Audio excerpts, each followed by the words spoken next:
እንዳጋጣሚ ሆኖ የባለስልጣን ቤት ስራው እንትን ከተነሳ እዛ ካሳንስ ባምቢስ ፊት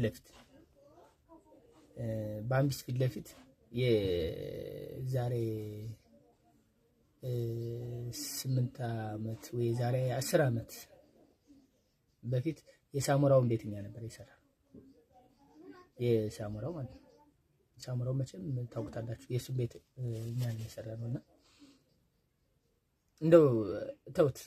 እሱ ሲመጣማ የሚሆኑት ነገራችሁ ስለ ጥበቃዎች ስለ መከላከያዎች እንደሱ ወንድ ልጆች ናቸው። እንዳንተ 9 ወር ሙሉ ተረግዞ የተወለደ ነው ሳሞራው። እሱ ሲመጣ ተውት። ለልጆቹ የሚሆኑትን ነው የምነግራችሁ። ለልጆቹ ቦሌ ነው የሚማሩት። ጥቁር ነው መስታወቱ መሳሪያ ጥይት አይመታውም። ልጆች የሚመጡበት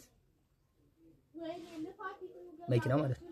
ያ መኪና መጥቶ ልጆች ከትምህርት ቤት ከበሩ ወርደው ወደ መኖሪያ ክፍላቸው ሊገቡ ሲሉ እኛ ስራ አቁሙ እንባላለን። ስራ አቁም ይላል ጋር ይመጣል። ስራ ቆም ይመሰለ። በዚህ አጋጣሚ አንዴ ራሱ ነበር ሳሞራው ክላስ አለ። እኔ ቀጭ አደርጋለሁ የሆነ ነገር እየሰራሁ ቀጭ እያልኩ እየሰራሁ እኔን ሰድበኝ አቁም እያልኩ አይደለም።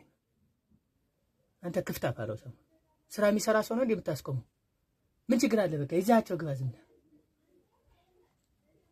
እንግዲህ እስከዚህ ድረስ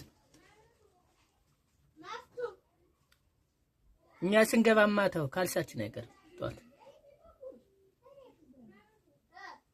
እኛ እኮ ቀን ሰራተኞች እንዳንተ እዛ የሰው እጅ አይተን መብላት ስለደበረ እንጂ መከላከያ ገብቶ መሳሪያ ይዞ አካኪ ዘራፍ ለተኩሱ ምን ያይተውልን ነው ማለት ነው። ለሁሉ ነገር እኛ የሚከብደን ነገር የለም። አስረግጬም ነገር ግን የሰው ውሻ ሆኖ ከመኖር በክብር መሞት እመርጣለሁ። የሰው አይን የሰው እጅን እያየ ከመኖር ማለት ውጣ በቃ አትጠብቅ። ጥበቃቱን በቃ ለምን እንጠብቅ? እንዳንተ 9 ወር ሙሉ ተወልዶ ያንተ እናትም እኮ የ40 ቀን ድሏ ያለ መሆኑ ነው እንጂ እንደሱ እኮ አንተ ባለስልጣን ትሆን ነበር እኮ። መሳሪያ ይዘህ እንዲህ እያልክ አንድ ቀን ትሞታለህ።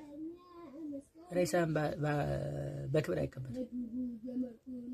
ያከን ወጣለች ተብላ ትረዳለች ወይ ይተባላል ታሪክሳለች። ውጣ ታኮስ ተዋት ታኮስ ለምን ወጣኮሳለ? የምን ኢትዮጵያ ነው? ኢትዮጵያ የሚለው ሀገር ትርጉም አይገባኝም።